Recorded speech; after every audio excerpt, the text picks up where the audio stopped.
loved Onye with all my soul. I never imagined that she could betray me and give me 3 children who are not mine. I looked at my daughter, my princess, the one who had my mumu button. I could move the world for my daughter, and all of a sudden, she wasn't my daughter. You can never really know the level of pain until you are in that situation.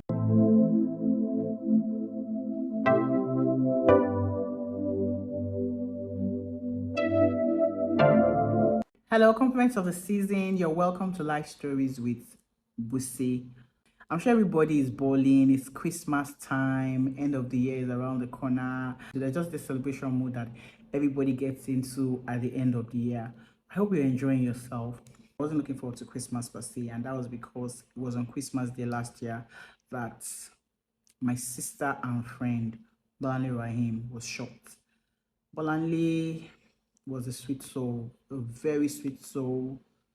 She was meek, she was hardworking, and she was just so sweet. She would call me Auntie Boost Boost. There was a tone to it when she called Auntie Boost Boost. And I wasn't just looking forward to Christmas because of that. But I'm consoled that Bolanle is with the Lord because I know she served the Lord with her whole heart. Bolanle and her husband were the first people who advertised on Life Stories with Busi.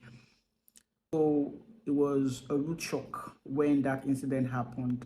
I just pray that God will continue to uphold Benga, Bolanle's husband, and their daughter, Shemilore. Today's story is really long.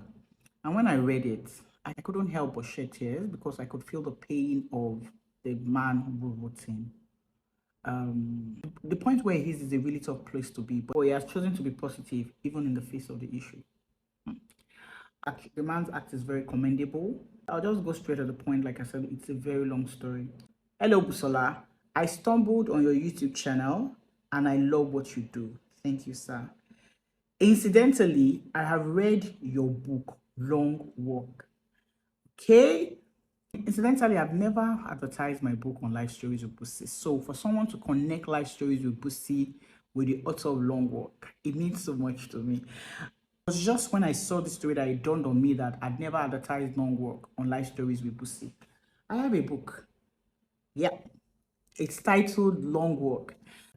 This was published in 2019. It's a very beautiful story, and all the people who have read it will testify to that.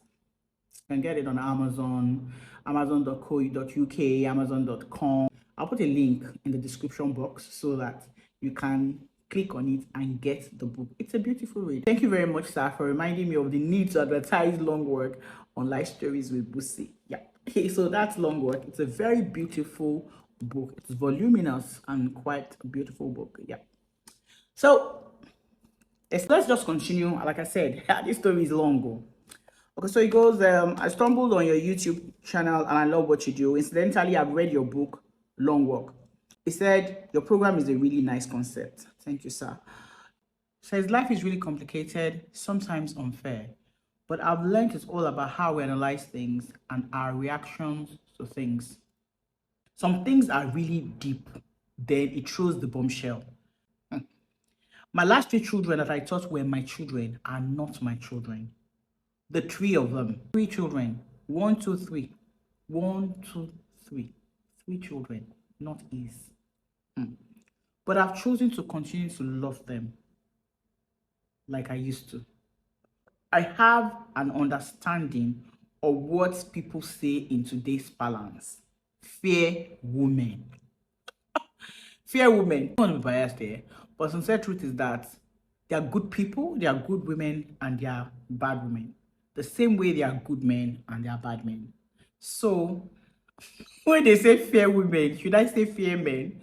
Because I've also had stories, funny stories of men. But let's just continue this story. It says, my name is Ben. I'm 59 years old. I had a baby with my girlfriend with her in my last year in secondary school. I was 18 and the girl with her was 17 years old. Our parents agreed that she would have the baby and my mother agreed to raise the baby.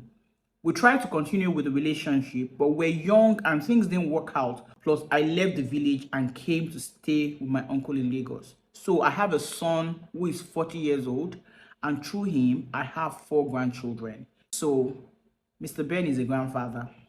Now back to my last 3 children who I found out are not my biological children.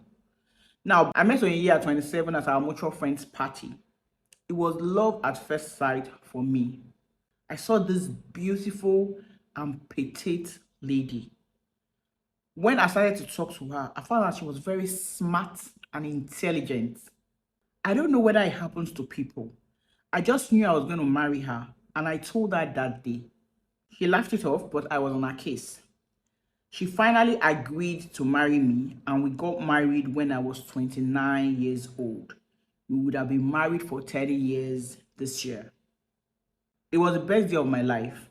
I don't think I can ever love any woman the way I loved Onyinye. I gave her all my love. I was a sailor, and of course I was always away on the sea most of the times. When not on the sea, we're in one obscure slum, sometimes without a network. I was always looking forward to being with my wife. The next 3 years, we didn't have children. We did all the medical checks, and it was discovered that I had low sperm count. I commenced treatment, and I did all I was told to do. When she told me she was pregnant for our first child, my joy knew no bounds. I even tried to see if I could stay on land often, just to be sure that she was good. Our first daughter showed up one beautiful Sunday morning, and I was so glad that I was available. The next child came a year and a half later, and the last one showed up 4 years later. At this point, I'd left my seafaring life to start a business because I wanted to be with my lovely wife and my children. My first son used to come over, and she always received him well. Onyinye was a perfect wife. Everybody loved her. So it continues. Boys were hanging out in the hood one day when one of my friends joked that none of my last 3 children looked like me. He jokingly said that I better go and run a DNA. I flared up and nearly beat up the guy. Like, how dare him cast aspersions on my wife's integrity and paternity of my children? I gave it to that guy that day, and it took the intervention of our other friends to restrain me from punching him. I was still in the foul mode when I got home, and I told my wife what my friend had said. Onyinye comforted me and said that it's possible that the guy was drunk. She said it wasn't important and I shouldn't stress myself about what the guy said. Life continued for us, and our marriage was so beautiful. We were an enviable couple. We were examples of what marriage should be, even in the church. 4 years ago, she started getting ill and went from one hospital to another till a diagnosis of cancer was made. I dedicated myself to everything that could make my wife well. I dedicated my time, effort, and money to make sure that she lived. Unfortunately, she passed away 2 years ago in my arms, and it was the most horrible year of my life. I struggled to live without Onyinye. The only consolation were my children. At a service of song, there was this man that showed up, and my last 2 boys were a split image of this man. Everything down to complexion, set of teeth, dimples, facial construct. When I saw the man, I tapped my sister-in-law to know whether the man was family, but she said that she didn't know him. I forgot about it for a while and concentrated on the ceremony. Later, my daughter said one man came to meet her, and the way she described the man felt like the man that I saw earlier. She said that the man said that it was their mother's friend, and that if they ever needed anything, they should keep in touch. The guy gave my daughter his card. Now, I was puzzled. A close friend of my late wife I did not know, a close friend of my late wife that I did not know. I figured that it was possible. I collected the card from her and I just kept it. Later that year, we were all able to plan a holiday. My first son planned a trip for all of us plus his family.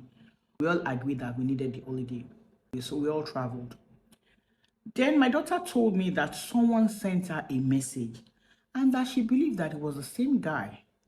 She didn't know how the man got her number, but the man said that should she and her brother have issues with me in the future, that it was available to take them in as their mom's friend. That was when I got mad and called the number. Once he picked and I started shouting about the rubbish he was doing, he switched off the phone. I tried till the next day and the phone was still off. I didn't have his card that I got from my daughter with me.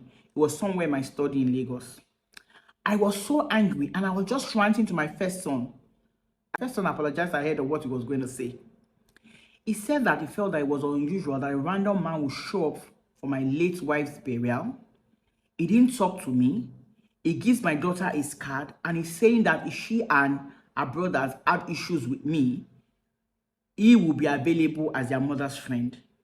That why would the guy think I would have issues with my children that can make me their father send them away? Then why was he laying emphasis on being their mother's friend? My son also saw the man because he and his wife were seated beside me during the program.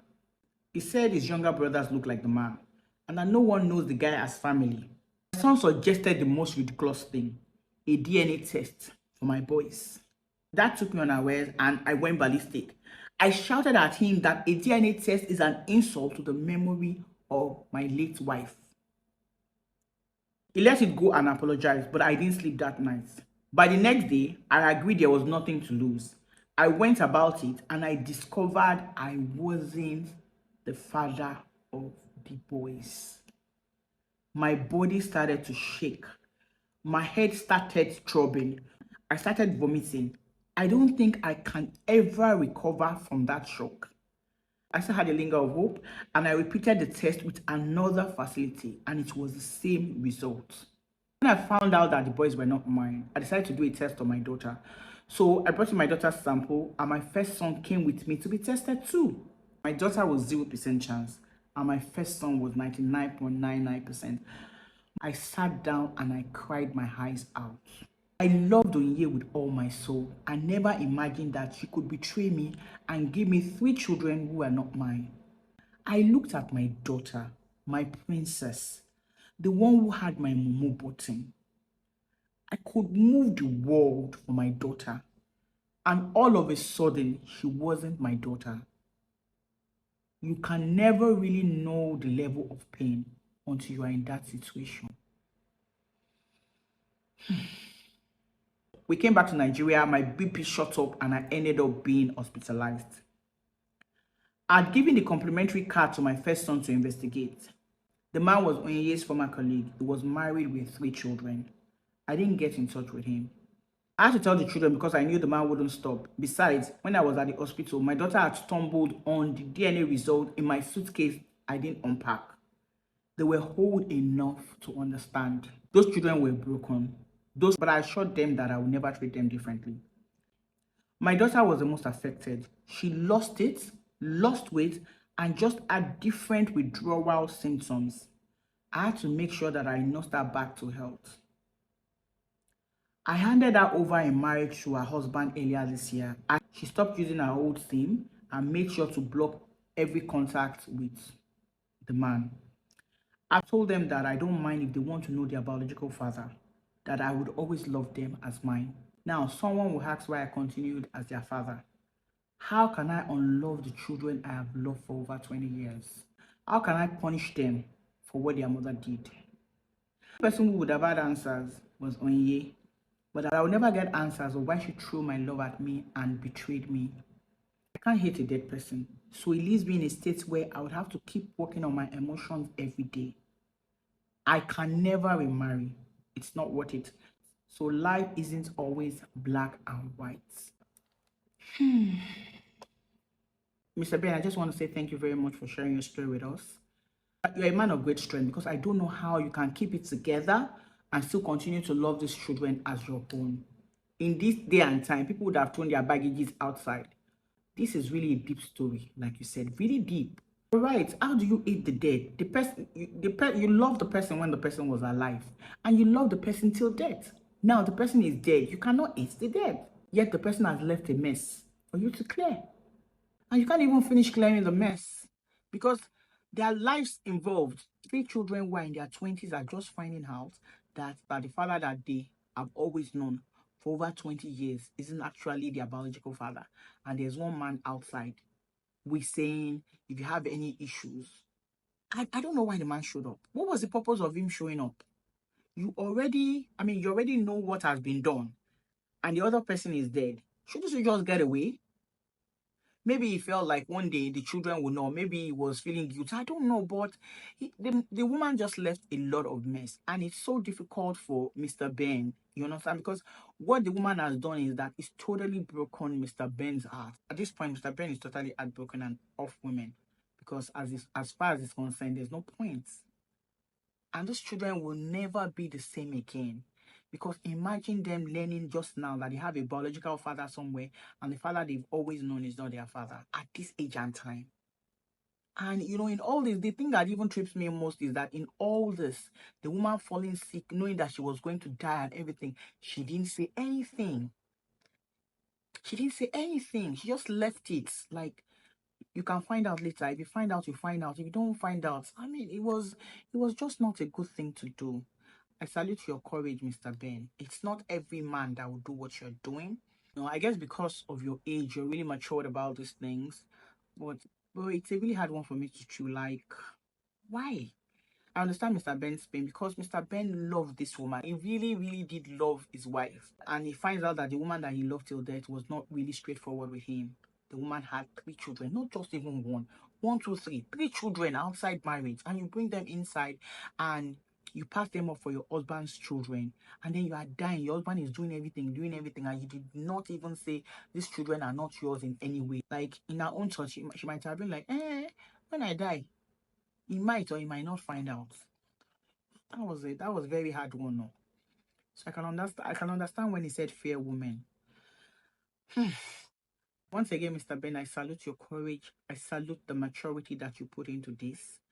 I salute the fact that you are still being a father to these children, even though they are not yours and their mother is dead. Because the sincere truth is that where would these children have gone? Where would they have started from? The mother is dead, and then they now find out that their father is not their father, and then they now find out that one strange person, is their father.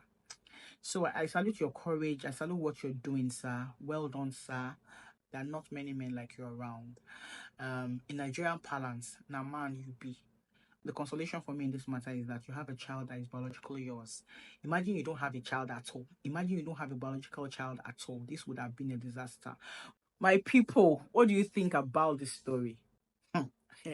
It's a very deep one. Oh. If you were in Mr. Ben's shoes, what would you do? Would you accept those children? Or you just tell them, psst? Let us meet in the comment section and let us discuss this. So next time when I come your way again, my name remains Adebusala Dele-Davids. Bye.